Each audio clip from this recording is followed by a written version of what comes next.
All right, today we're jumping into some of the biggest questions out there. What is life? What's its value? What is its meaning? We're going to explore one author's really unique and fascinating way of looking at all of it, pulling directly from their work. We're going to walk through 6 core ideas, one by one. We'll start with the nature of life itself, then see how our own consciousness literally shapes our reality.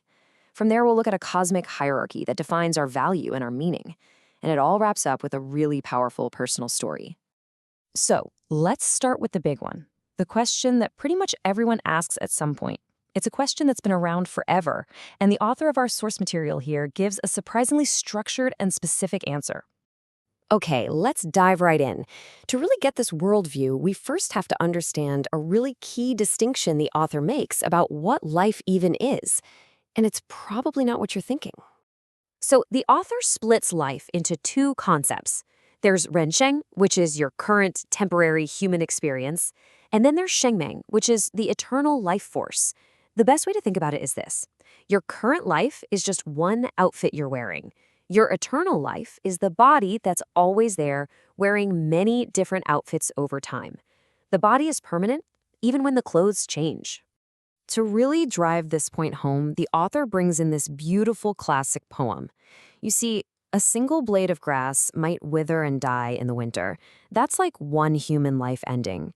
But the underlying life force, the essence of the grass, is still there, ready to shoot right back up in the spring. It's this continuous, unbreakable cycle. Okay, so if this life force is eternal, what is it exactly? What's it made of? Well, the author proposes this really fascinating 2-part definition that gets right to the core of who we are. Now, stick with me here because this first part might sound a little bit like science fiction. The text defines life as a kind of sentient antimatter structure. Now, we're not talking about the physics term here, but more like something that exists beyond our physical senses, something we can't see, we can't touch, but it is fundamentally aware. To take that kind of abstract idea and make it really simple, the author boils it all down to this one powerful statement. At the most fundamental level, your life is your consciousness. The state of your awareness, that's the real you. And this leads to a pretty mind-blowing conclusion. Your physical form, even your spiritual one, is a direct result of your level of consciousness. You know, if your consciousness is on an animalistic level, you'll exist as an animal. If you can raise it to a divine level, you'll exist as a god. Your outside form is just a mirror of your inner state.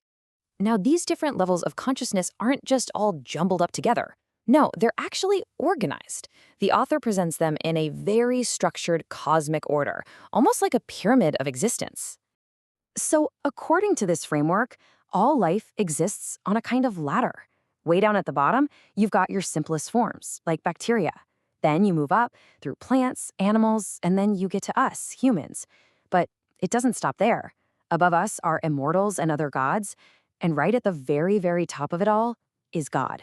And this hierarchy isn't just a friendly ranking. It comes with a core rule that sets up a really clear and absolute power dynamic.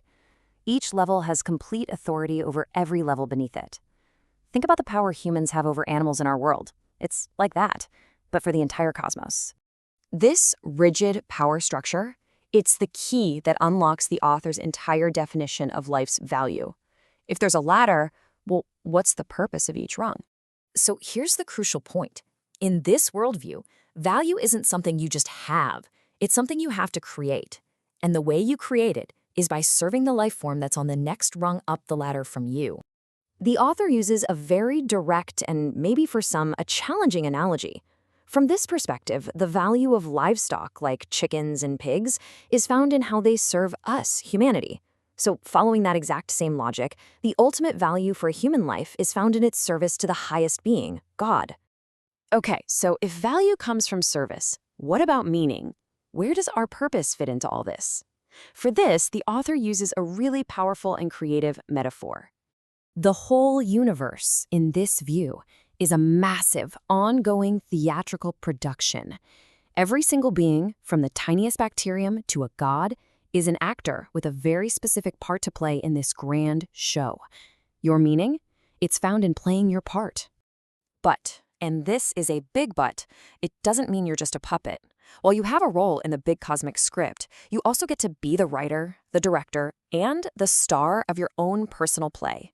This is where your career, your family, your goals, all that stuff comes in. You have real agency within that larger story. Now, I know this has all been very cosmic, very abstract.